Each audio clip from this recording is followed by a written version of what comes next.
ये एक बहुत बड़ा ड्रामा चल रहा है।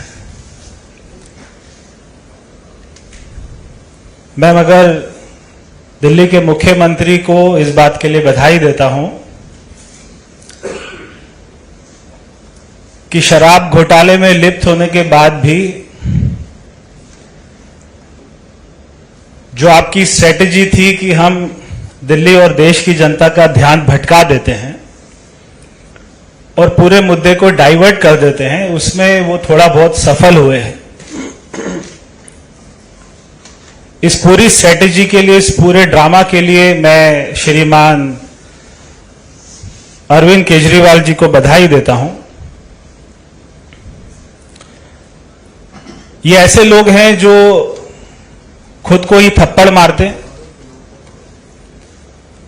और उसके बाद में रोते हैं, उसके बाद में चिल्लाते हैं, उसके बाद में कहते हैं कि मुझे थप्पड़ किसने मारा।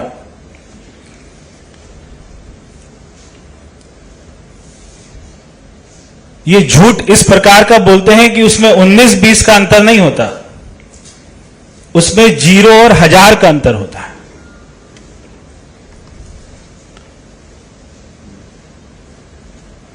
देश का नहीं, दुनिया का सबसे अच्छा शिक्षा मॉडल भी इन्हीं के पास है, मगर इनके खुद के बच्चे उस शिक्षा मॉडल का लाभ नहीं उठा रहे हैं। देश ही नहीं, दुनिया का सबसे अच्छा स्वास्थ्य मॉडल भी इनके पास है, मगर इनके मंत्री, इनकी धर्मपत्नी, इनके विधायक, सांसद वो उसका लाभ नहीं उठाते। तो केवल अंतर 19-20 का नहीं है, 0-1000 का है।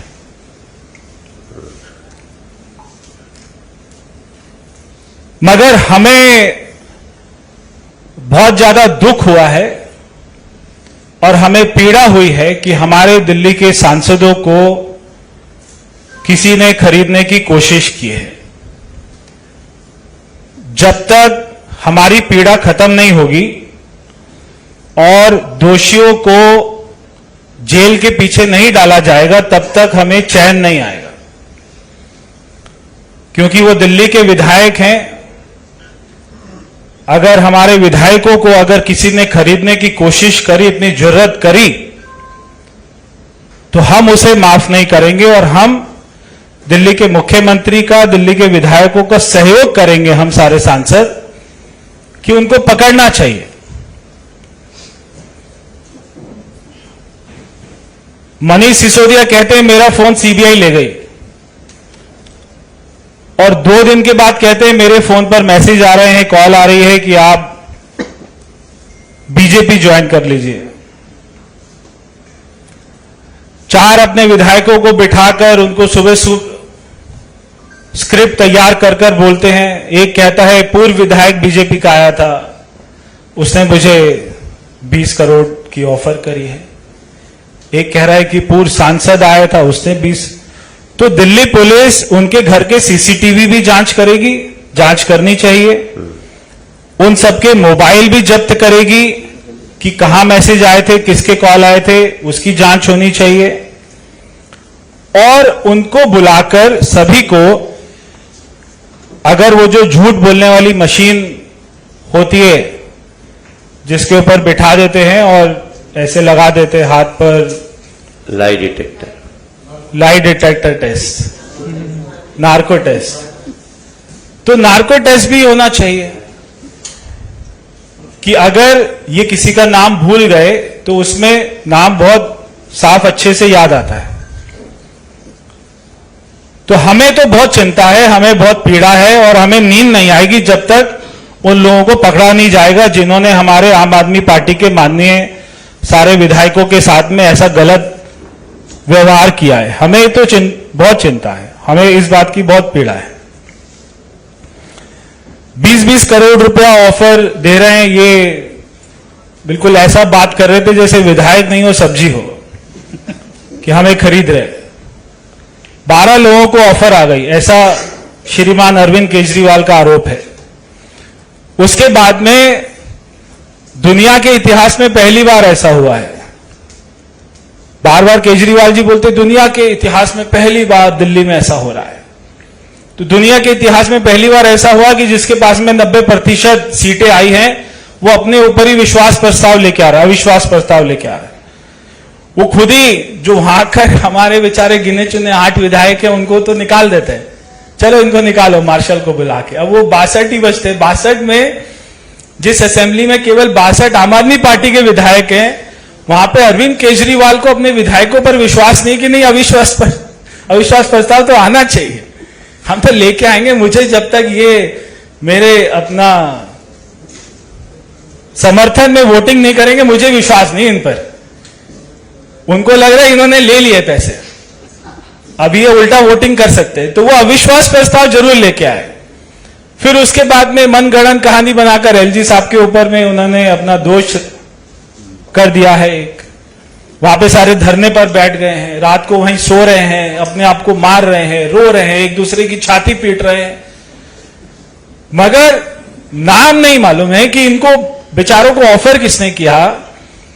तो ये केवल आरोप लगाकर और भाग जाएंगे, यहां पर इन्होंने गलती कर दी है, यहां पर ये फंस गए। यहां पर पूरे 12 के 12 विधायक जो कहते हैं हमारे पास फोन आए थे, अब ये फंस गए, क्योंकि ये एक बहुत गंभीर मामला है। जैसा रमेश जी कह रहे थे, मनोज जी कह रहे थे कि रिश्वत देना और रिश्वत लेना दोनों ही खतरनाक है और दोनों क्राइम है संविधान में। तो आपको तो अब आपके दोषियों को तो सजा मिलेगी, ऐसा मिलना ही चाहिए। तो अब इस पूरे मामले में हमेशा केजरीवाल जी बचकर क्यों निकल जाते हैं?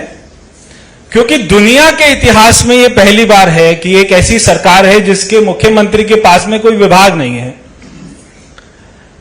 अब जब मनीष सिसोदिया को शिक्षा मंत्री बनाया, उप मुख्यमंत्री बनाया, तो वो बहुत खुश थे कि मुझे इतनी जिम्मेदारी मिली है, मगर उनको पता नहीं था कि आपको फंसाने वाले हैं, क्योंकि साइन खुद नहीं करते मुख्यमंत्री।